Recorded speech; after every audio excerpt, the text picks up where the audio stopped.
This latest video I want to share with you tells us that Sydney housing continues to boom.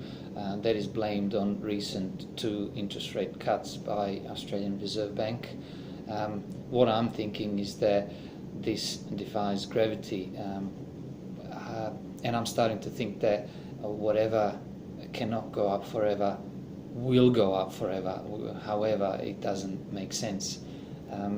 A few of the people that I thought would be last to be buying or looking to buy investment property have just, one of them has done it and the other one is talking about it, and these people were, to me, perfect contraindicators as far as the whatever they're into. Whenever they jump in, they'll be the last ones to jump in on this Ponzi or pyramid that a property, I think, still is, although I'm thinking about jumping on the bandwagon of people who think that property is just not going to ever go down. It'll just continue to go up forever. So watch this latest video. It's crazy, but tell me what you think. Thanks. The Reserve Bank chose to sit on its hands today, but its 2 interest rate cuts in 2016 have put some heat back into the housing market.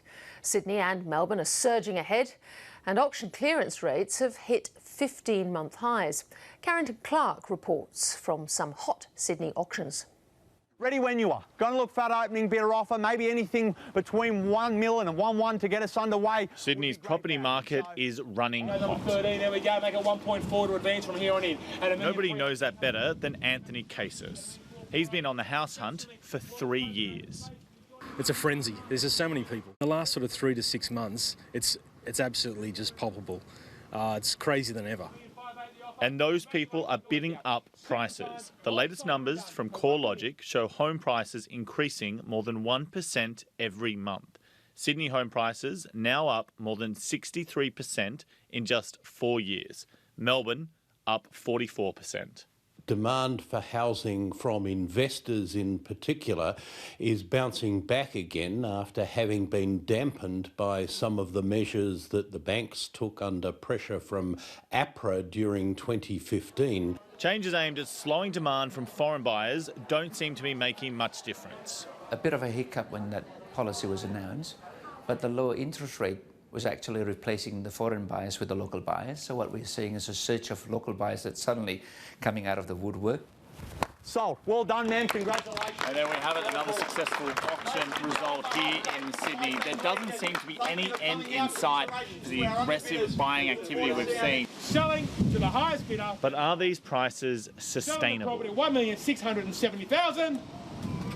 Congratulations. Whether Australia's housing market is in a bubble or not is often in the eye of the beholder. All of our policy settings encourage people to throw money at houses, to spend more money on houses, but it's not a guarantee that the gamble will pay off. Some argue Sydney still has room to move. We feel like the market will just continue to go stronger because comparatively, if you look at the price in Sydney compared to a similar city of similar GDP like Singapore, Hong Kong and Shanghai, like $250 billion GDP, our price is actually very cheap. What I think is unarguable is that Australia now has some of the world's most expensive residential real estate, particularly in Sydney and Melbourne, and we also have one of the highest, indeed by the Bank for International Settlements data, the highest ratio of household debt to disposable income in the world. A huge amount of apartments are also in the pipeline. Global banking giant Citi says 230,000 were built over the past 12 months, with another 205,000 next year and 172,000 in 2018. For there to be a housing price crash, you need to have 2 things happening at once. First, you need a material number of forced sellers. And second, you need to have those forced sellers selling into an oversupplied market.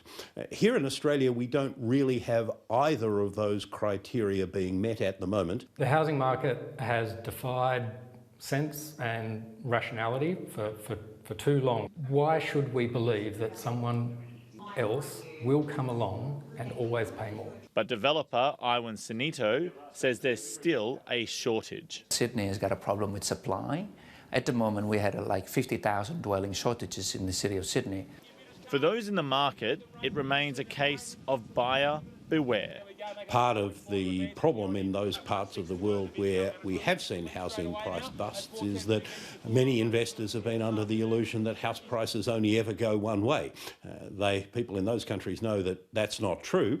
It may be that in some parts of Australia that lesson's going to be learnt the hard way here. A home that's renovation ready, just waiting. It's cold comfort for those desperate to get a foot on the property ladder. I'm sick of renting, and I need a house to live with my family in. So I prefer to pay the money to the bank than to keep paying rent. So that's really that's it. Like, while interest rates are low, you've got to use this chance. But then again, everyone's thinking the same thing. So is it a good move? I'm not really sure. I worry about this stuff. You know, you lose sleep over this stuff. And it doesn't look like that game is going to get any easier. Otherwise, the lady's got it. Here we stand. Anytime soon.